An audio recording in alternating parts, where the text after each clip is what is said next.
Right, well, we're going to do a bit of Sunday painting practice today. We've got an absolutely awesome project coming up with the boys at Pier City.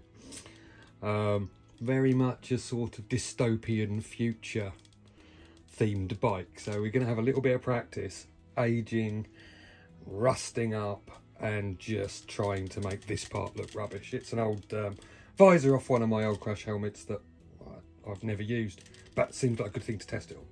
So there we go. We'll see how it goes. Right, we've given the part a little bit of a bead blast just to sort of key up the surface, because although this is only a practice, I'd rather the paint stuck to it. So we're just whizzing over it with a bit of 1000 pad, just to take the shine off. That's basically all you need to do when you're keying things up. As long as the part's no longer shiny, the paint will stick. First thing we're going to do is put a little bit of silver paint on, because we're going to be salt chipping this, which is a neat little effect that a friend of mine told me about. It sort of recreates stone chips. Yeah, so the first thing we need to do is just a little bit of silver paint. It's fairly fine, finish metallic. Should make the stone chips sort of pop quite nicely. Spray it fairly thin because none of it's overly critical. I'm not looking for a massive build up of paint because there's going to be plenty of satin lacquers and things going over the top of this. It's just to mist down a bit of colour, and I'm trying to do this quite quickly as a little test piece, so I don't really want paint to be taking hours to dry. There you go. Fairly thin, if you can see that, just so it goes through the airbrush nicely. Yes, so it's gonna whack a little bit of silver on where we think we're gonna, where you might get stone chips in reality. So probably the front edge is the most likely place if it was a panel on a car or something. Maybe a little bit further up. I'll say it's just a sort of dusting really, and then we'll hit it with a hairdryer because speed, and that's pretty much all we need to do. Right, so this is where the fun kind of begins. So what we've got is bulk standard nicked out the kitchen cabinet, that's a word, sea salt, which is going to sort of simulate the sort of masking of stone chips. So what you do is just wet part, essentially sprinkle the salt on, and then as the water dries, the salt will stick, and then you've just got to be stupidly careful not to knock it off while you're painting it. Don't know whether you can see, but there you go. So that will be where our stone chips end up. Well, that's all dry. Hopefully you can see the salt. Now we need to get a bit of, we're going to put some yellow on it first. It's going to be all of the cliches, this thing, but it should look quite cool.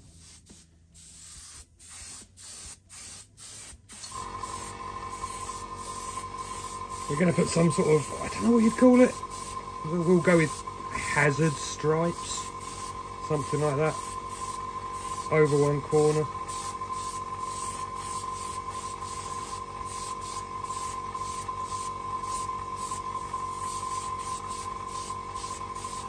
I've been asked what sort of airbrush I use, but I can't remember.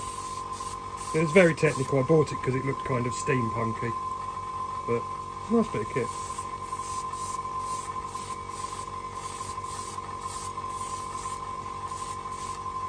Right, hit that with the hairdryer, then knock the salt off. Right, time for a little bit of masking. We're going to do a little sort of stripe sort of somewhere. I'm not too fussed how crisp this is, to be perfectly honest, because it's going to get very, very, very sort of weathered and grubbied up. So we're going to be putting some black on, trying not to knock the salt off the rest of it.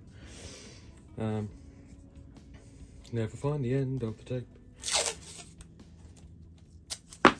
So 45 degrees to a thing, about there somewhere.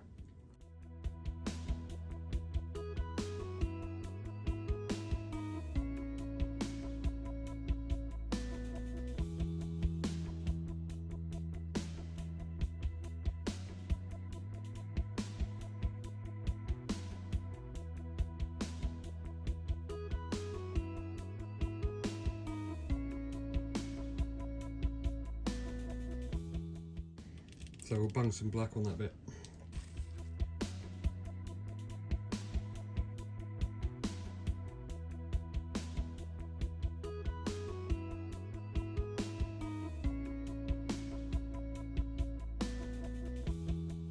That should do us.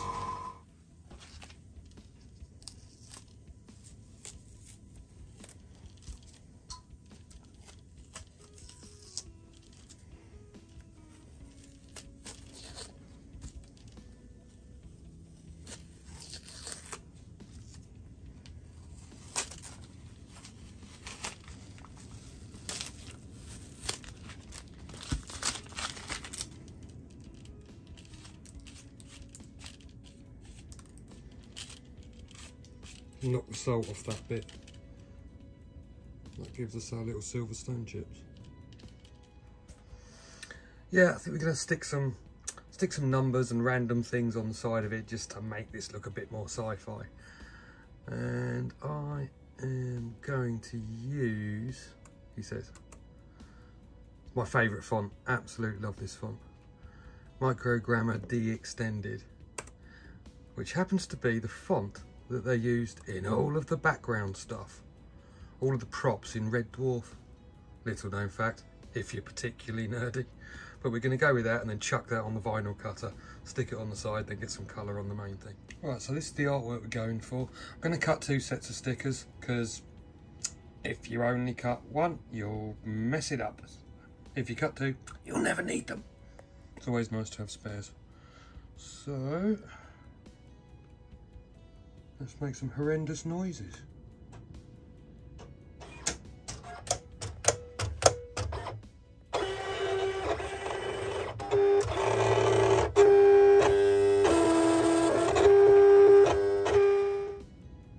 Right, vinyl cutter's done its thing. Gary's drunk more coffee, so I'm just going to transfer this over onto the side just for a little bit of detail.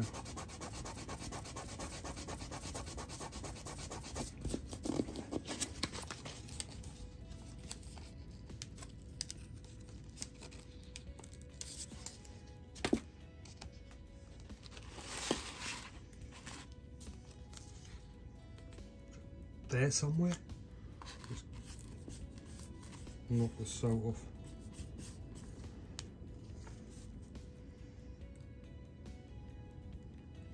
I think that looks suitable. It's going to look suitably spacious.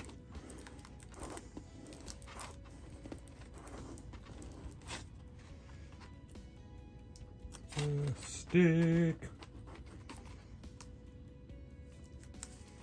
Why won't you stick?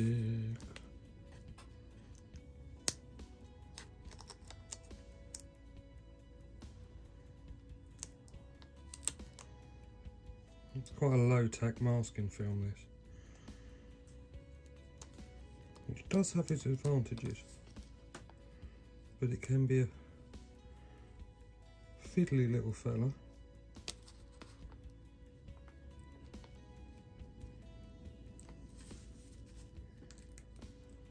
To remove, still trying not to knock any salt off, because the remainder of the salt's going to be stone chips in the next colour. So there I go. It's looking more and more Buck Rogers every second. Yeah, so we now need to mask off the yellow and the black stripe. I'd normally use quite posh masking tape, but this is just an experiment. So we're not too fussed. You might have noticed I can't actually talk when I concentrate, which is not ideal for doing these videos. But hopefully I'm getting my point across. Hopefully the black paint's dry enough to mask over, because I'm doing this very quickly. Normally I like to leave stuff like a good 5 or 6 hours before demasking, but I'm trying to do this before I cook dinner. So that should mask off the yellow stripe, and then we'll spray some red on there, dust it all off, and that gives us all of our base colours, and then we can sort of get into the distressing and the rusting and the grubbying it up. This is definitely going to be more sort of Star Wars than Star Trek as far as this aesthetic's concerned. Right, bung some colour on it.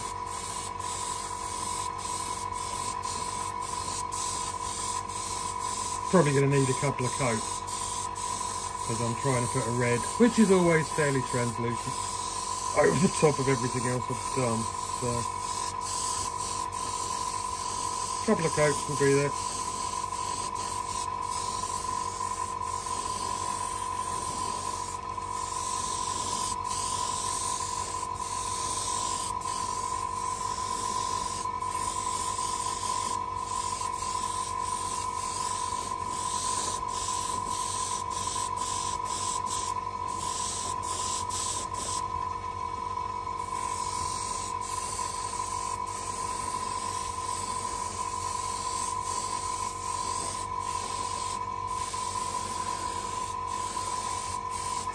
I'm probably going to end up liking this, and then I'll attach it to my crash helmet, which is one I painted last year for a bike, a Bauhaus bike,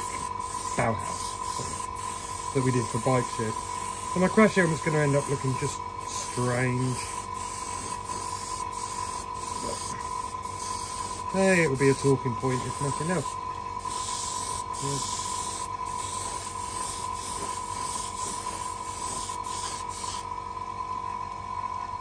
That'll do for a first coat. Right, time for a bit of a demask. So, hopefully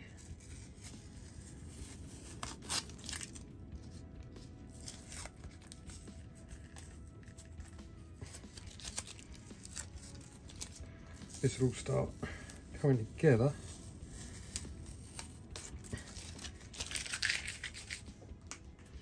We'll ditch the remaining salt. That should give us a few little bits of detail, and then we can get onto some rusting up and grubbying up.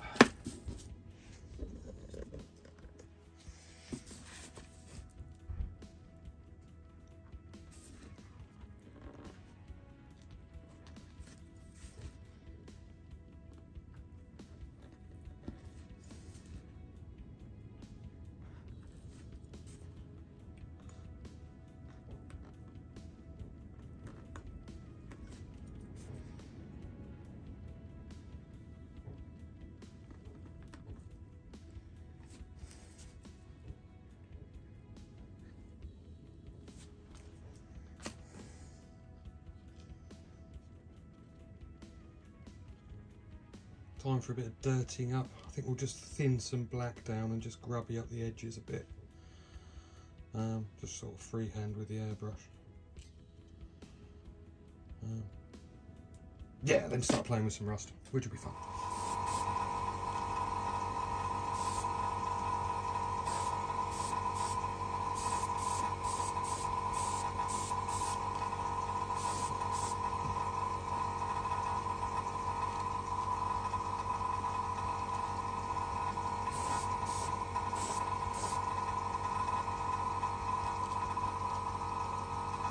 I think that'll do. I'm pretty happy with how it's come on so far. I think we're just going to put a few sort of scuffs and scratches on it. So that's just sort of 120 grit, and we're just going to you know, take a couple of bits off the edges and just to sort of make it a bit more sort of, should we say, in-world. I think I've done very well not to mention what the film is that we're basing this bike on. Well, it will all come out in the next few weeks. But it should be a very nice project. I'm looking forward to it for months. But yeah, a few little scuffs here and there. Weathers it a bit.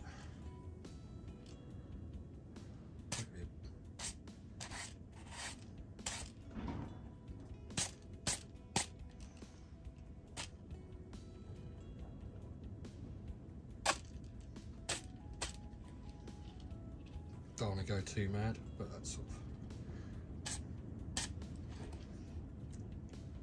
So that's if you put the paint on nice and thin with the airbrush, you can very easily sort of just mark it up. I think that sort of helps a bit. Anyway, so what we're going to do next, we're going to rust up these little, I think they were chrome or whatever they were originally, but we're going to do them as sort of like proper rusty old rivets.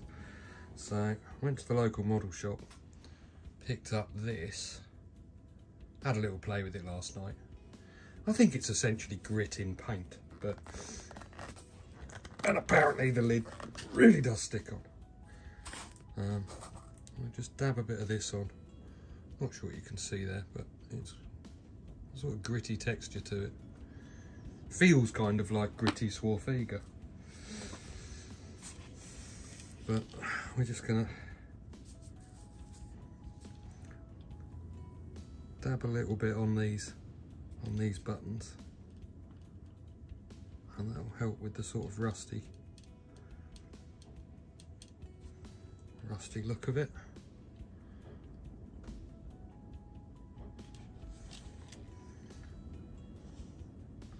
Maybe do a bit of rust in the corners. And then once this is sort of dried, we'll probably do a little bit of airbrushing with some sort of rust streaks, and then do the same thing with a little sponge with some acrylic paint to get the proper sort of rust effect. It works quite nicely. But there you go. It's a horrible colour, but we're going over the top of it. We're just after a texture. And get a little bit running down. Well, I've mixed up kind of weird orangey brown colour. Right, yeah, sort of the colour of a rust stain, funnily enough. Suitably thin. And then we're just going to do it around the edges of the little buttons, and then sort of streak it down. I remember watching an Adam Savage video ages ago, and he was saying you've always got to, when you weather things, it's got to tell a story. So you want it to sort of feel in world, so we're going to rust it as if it was sitting there and it had sat outside. So the streaks, for example, are going to go around the edge here, down here, and then they're probably just going to run off following that line, and there might be a little build up around here where the water's sat, and just trying to make it make sense.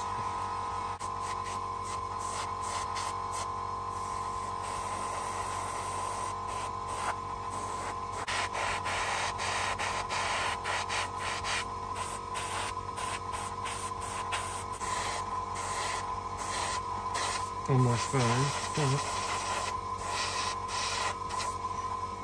we'll probably be going over this again once we've done some of the acrylic stuff.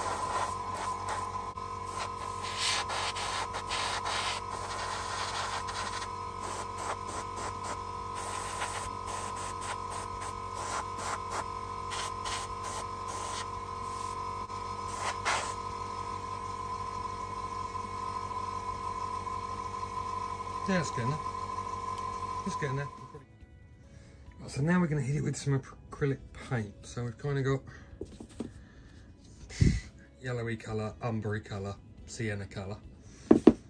And you basically daub them on with a little sponge, sort of fairly dry. That helps build up a bit of a rusty texture. And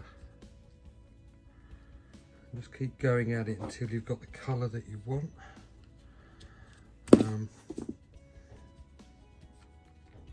Friend of mine from the vintage radio controlled car stuff told me about this. So yeah, hello Richard, nicest man in Watton. Yeah, he taught me this trick. I think he did it on some, he might have done it on some railway stuff or something, but it seems to work quite nicely. I've used it a few times on bits and bobs, but we just sort of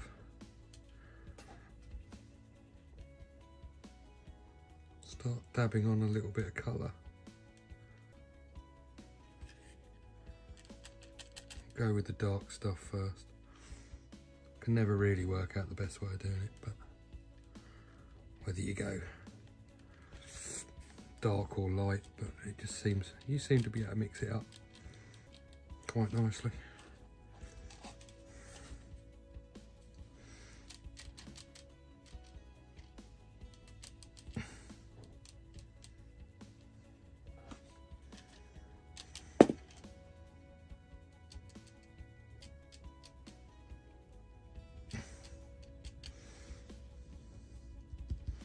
And a bit of the lighter stuff, or the sienna. Never been overly technical with paint colours.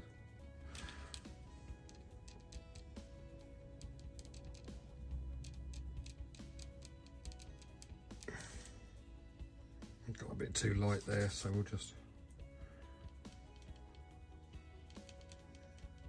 touch a bit more brown on it. Sorry, sienna.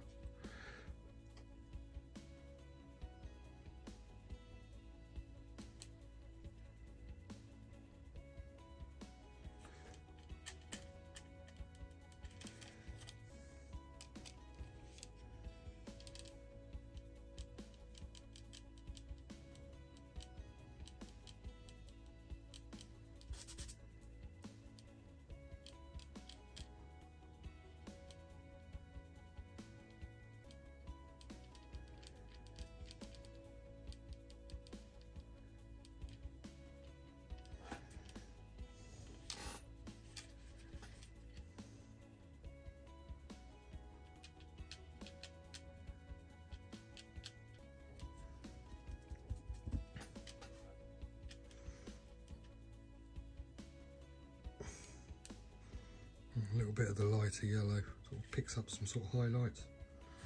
Works quite nicely. When you look at rust, it's many colours. It's not just brown.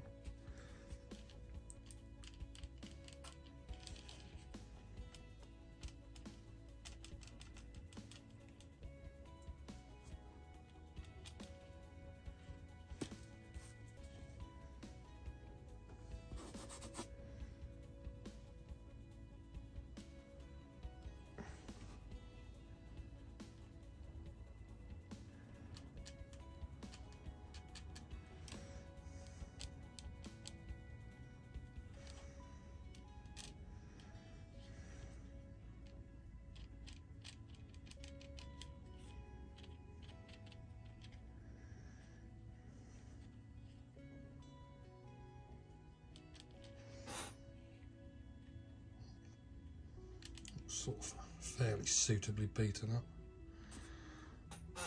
And then bought these the other day, which are sort of basically dry pigment. It's all about experimenting really with this sort of stuff.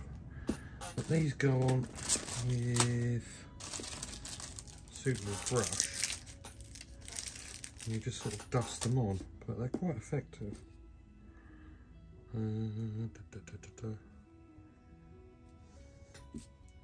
Which they, oh, there's the name. Right, let's go with Vietnam earth, but as you can see, it's basically just powder.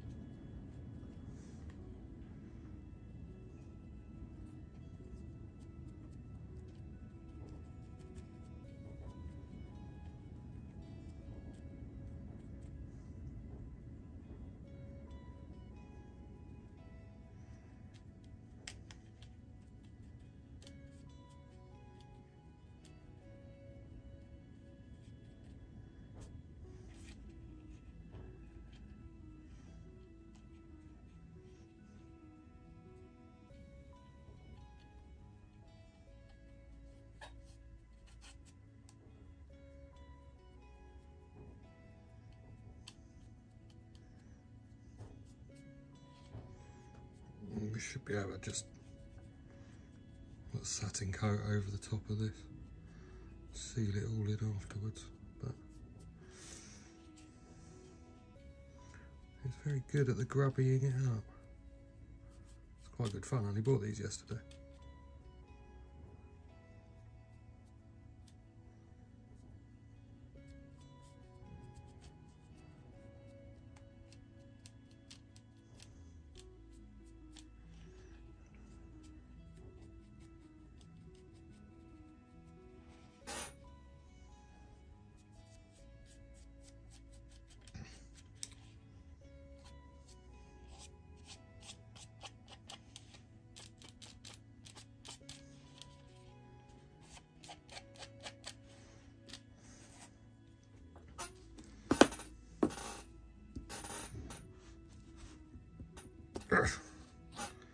Tough little buggers to get the lids off.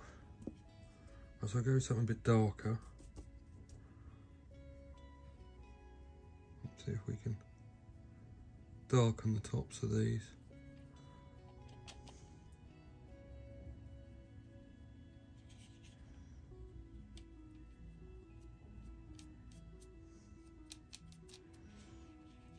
Where I've gone a bit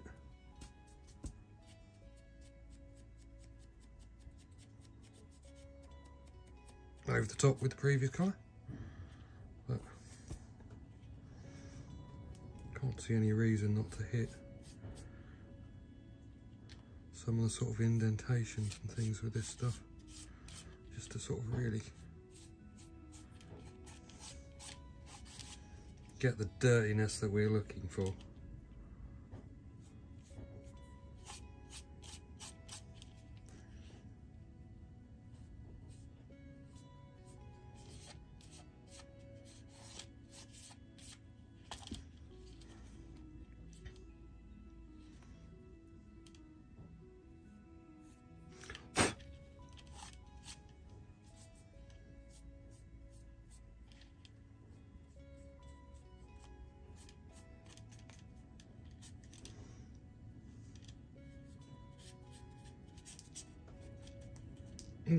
Found another bit of salt.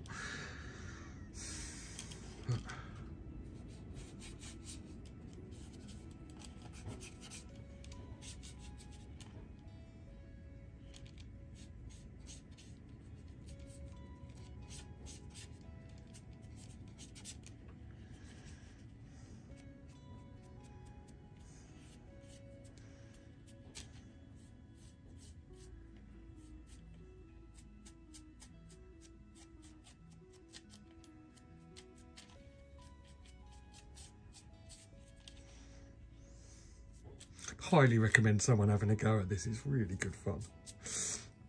Might not be fun to watch, but it's quite good fun to do it.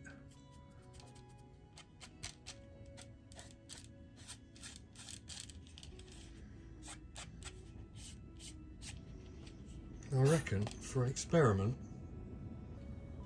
in a couple of hours on a Sunday afternoon, I'm pretty happy with that. It's going to look stupid attached to my crash helmet. I'll go and get it in a minute. But there we go. There you go. It blends in perfectly with my lovely Bauhaus lid that I painted last year for Bike Shed. Really, I am going to keep that on there because it's daft. But But there you go. Whether it's the right way to do it or not, that's how I'm doing it, and I'm pretty happy with it. So there you go.